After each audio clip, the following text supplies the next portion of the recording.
Well, things have been going okay so far this season with Distillery. We've been far more competitive domestically, although we have still struggled against the very top sides. And today we face two of the better teams in the league, so maybe we're going to come unstuck.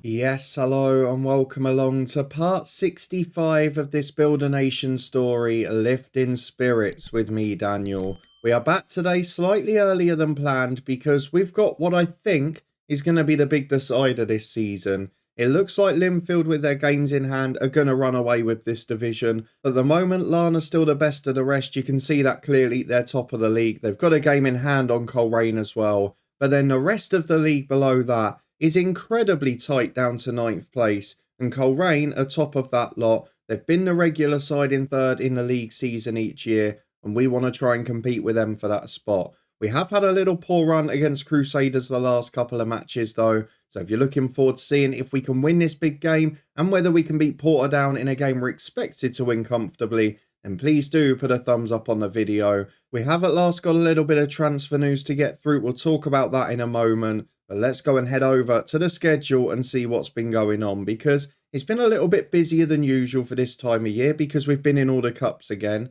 However, we have gone out of one now and we've had a couple of poor days at the office, as you can see. So since you were last with me, that brilliant defensive run ended with immediate effect. We won 5-3 away at Carrick Rangers. Plenty of goal scorers in this one, as Hatton got 2, one for Cooper, one for Griffiths and one for Varma. We then backed it up with a 2-0 win against Tobermoor United. Cooper scored both, and the likes of Ross, Dobbin, Latifa all featured in the side. Against Ballyclare, a 5-1 extra time win. Yes, that does sound weird. We absolutely pummeled them. I'm pretty sure we set a record for shots in the game, but we fell one down and we just couldn't get through them. They were so deep. But luckily Archie Whitehall came off the bench to save us. Then Wilson, he got a brace in extra time, as well as Scott and Barry Bagley. Following it though was back-to-back defeats against Larne and Ballymena United by 1-0 and 2-1. Cameron Cooper getting the goal again. We did get back to winning ways against Glentoran though, a 1-0 thanks to Jonathan Hatton's penalty. He then scored a brace against the bottom side Glenarvan as we won 2-0 on that occasion. A 3-1 win away at Ballina Millard in the Cup. I still can't pronounce it, I know. Cooper, Williams and Wilson, but again, we fell behind in a game we dominated. We then lost 2-1 at home to Crusaders in the Shield. Maybe not a shock with a rotated team. Ben Owen gave us an early lead, but it turned around very quickly. But then perhaps more importantly, in the game we'd rested everyone for, we lost 3-2 away at Crusaders. Hatton got both for us, but we just weren't good enough and we deserved to lose. So we've had a few little off days. We're still in that mix. You can see the league is a lot tighter than it is normally. Aside from Linfield, of course, who are just going to run away with it with their games in hand. But against Colerain, we've got a real chance to put down a marker today. They've got a couple of knocks. We've got everyone fit. So let's go and have a look at the transfers of who's going to be leaving. Because, of course, there is another name who's going out of the club. We're trying to eke away those players who are unregistered for the league. Latifa's out of contract at the end of December. And Daniel Dobbin is now going to be leaving for Longford. He's done okay for us, to be fair. Even played all right in the Cups when he's been in. But he is going to be leaving the club in January. It's another 300 quid off the wage bill between the two of them. So it's a pretty important move as we try and progress towards becoming a professional side. But let's go and get into the first fixture today. It's without doubt one of the biggest ones of the season. I feel a battle with Colerain in the league is going to be more important than the battle with Larne, certainly in the race for 3rd place. So let's go and have a look at what 11 we can put out. Colerain not bringing many fans with them. That's a bit of a shame. And I think we can go with this 11. I'm going to bring Puarte in. He's had a really poor start. You could say it's a little bit similar to Ampardi last year, who came in, started really slowly, and then was brilliant the second half of the year. I'm also going to bring in McClellan because the centre-halves haven't been great recently. McClellan will come in for Jones at centre-half, and we're just going to leave it at that. But our 11 in full is Neil Kane in goal. You've got to say he's improving already in fairness, so starting to look like a bit of a gem. The fullbacks are Wood and Bell with Cooper and McClelland at centre-half. Whitehall and Daniels the midfield 2. Puarte, Varma and Griffiths the attacking midfield 3. And then Jonathan Hatton up front. It's a good team, but it is a little bit changed from last year and it's taken a while to build those relationships. So let's submit the team. Let's head into the big game. Generally at home, we've been very good. We've not yet lost a league game at our own ground. But then we haven't played Linfield. And of course, when we played Larne, we lost at them. So the big sides might be the big test. Let's go and see what happens in this one. Well, it's a pretty good side. Oren Kearney has still got at his disposal, but you have to say it's a bit of an aging one now, especially with the likes of McDermott, Harkin, Shevlin, McKendry. They're experienced pros. They've been there the whole time, but they're not getting any better at this age. They've also got Wilson Brown on the bench, of course, a player for us a couple of years ago. So let's go and get through the tunnel interview. Let's go and get through to the first half. It is a sparsely populated ground, one of the lowest attendances we've had this year. So let's go and see if we can put on a show, because for once, we might actually have home advantage.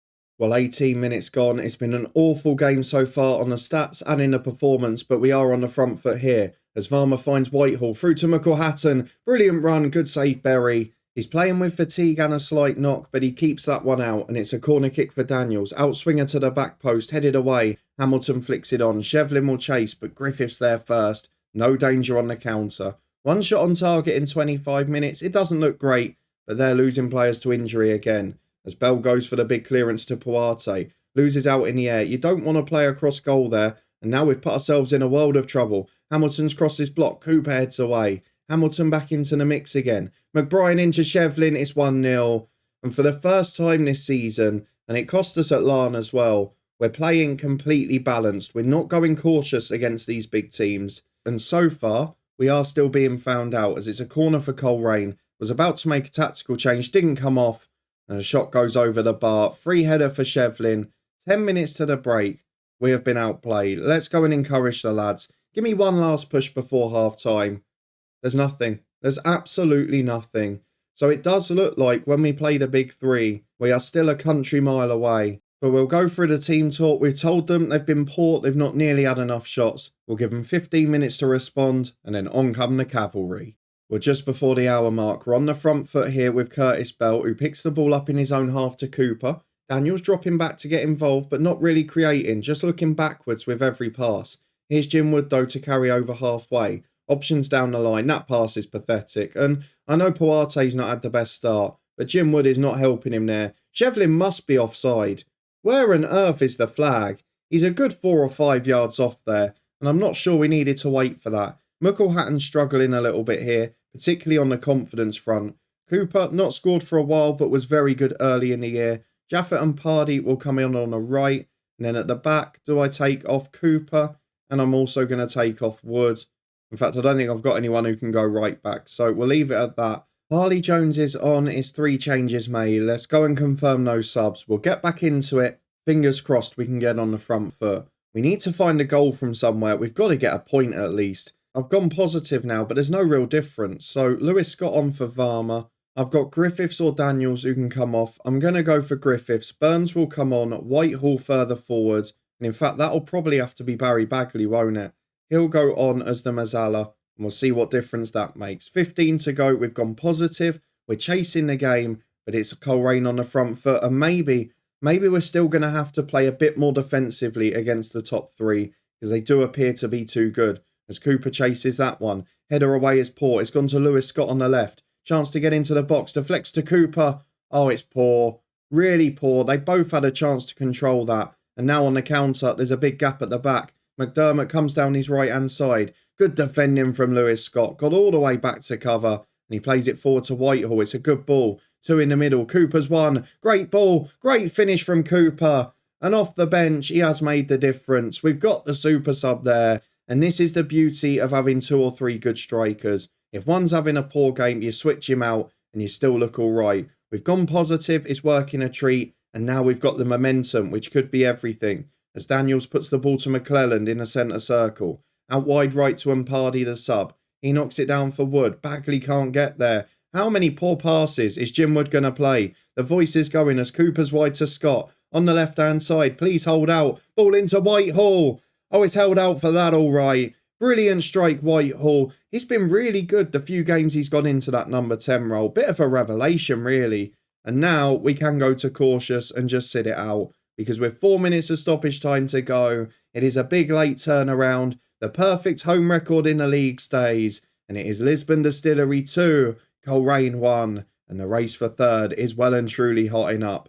Let's see if we can push them this season. We've got a home banker on paper against Portadown next up.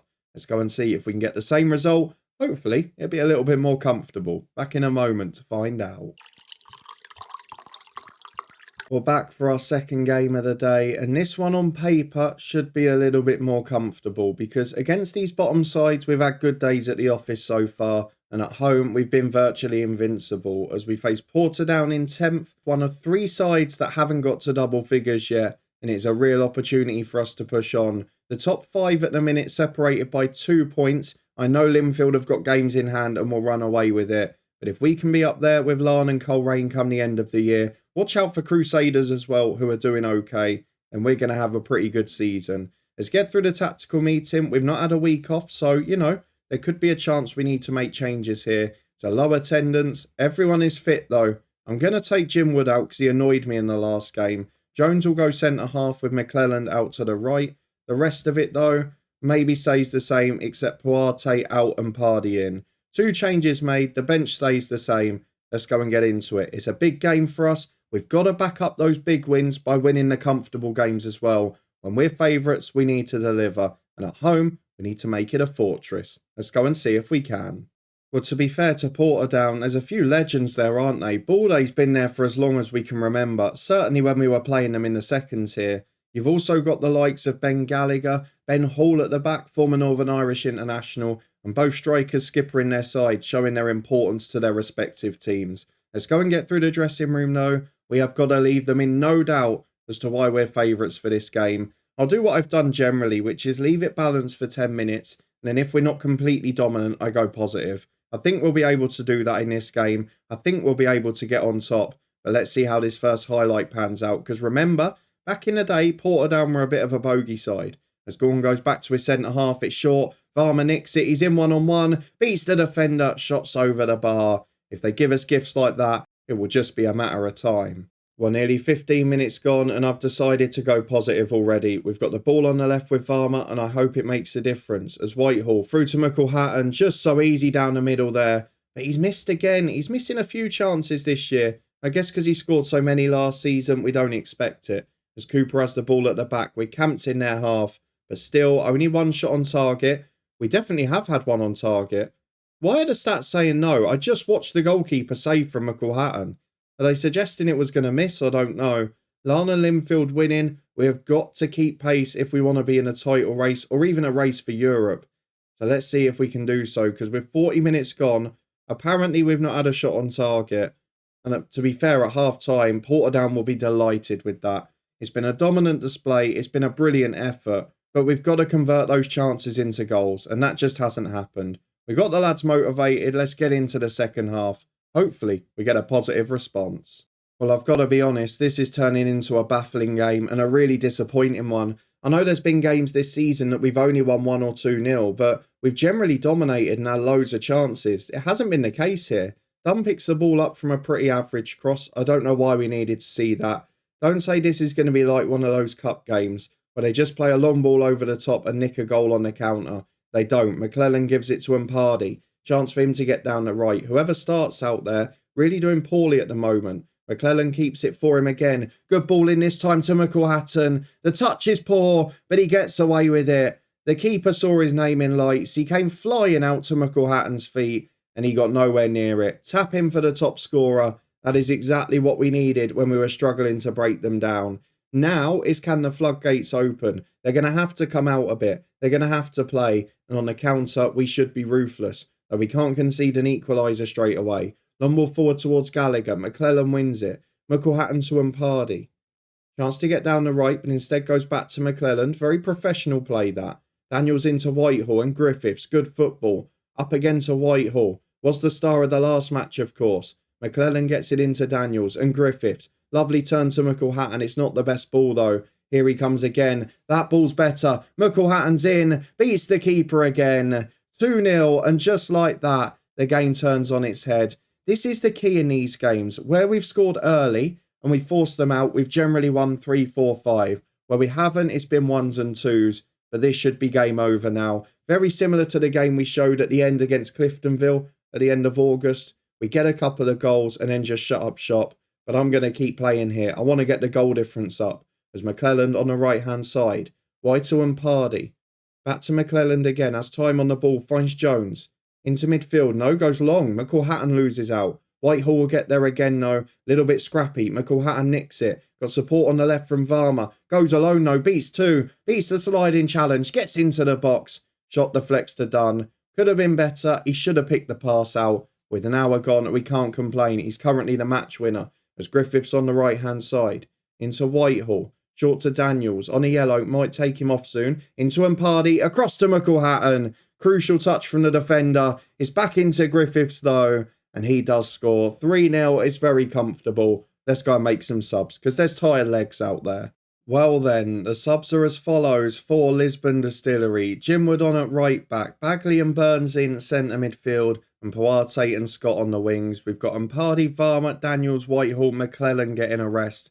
Two of them knackered, two of them okay. One on a yellow card and one that wasn't playing well. So let's confirm the subs. We've got 25 to go. This should be a very comfortable finish now. Well, we're back with 10 minutes to go, and I'll tell you what, it's been a very boring day in the Irish Premiership. Only 3 of the 12 sides have scored a goal in the first 80 minutes, and they are Linfield, Larne and us, which I guess is a good sign. As Jones at the back, we're just playing it around. There's no real intent to get forward. We're waiting for the chance, though, as Puarte. Can he finally deliver something magic? It's been a slow start for him. Out to Bagley, through to Wood, 2 in the middle. McCallhatton's 1 on a hat-trick. Can't quite get there. Wood again. Chance to cut back. 4 in the middle. He's gone for a Rabona. McCallhatton scored from the cross. It's a hat-trick for him. Brilliant McCallhatton. But did you see the Rabona cross from Jim Wood? Go back and rewind 10 seconds if you didn't. It was lovely work. It's a brilliant win. It's a comfortable scoreline. And we've got a cup game in midweek, so we can rest most of these lads. As Lewis Scott nicks the ball again, sorry. Forgetting names now, we're getting that excited. Out to Curtis Bell on the left-hand side. He's got a chance to carry it forward. Instead, just keeps the ball, plays back, and Portadown continues to chase. As Puarte's in, it's a great through ball. Support in the middle, goes alone. And that's what I mean about him. Wrong choices, wrong time.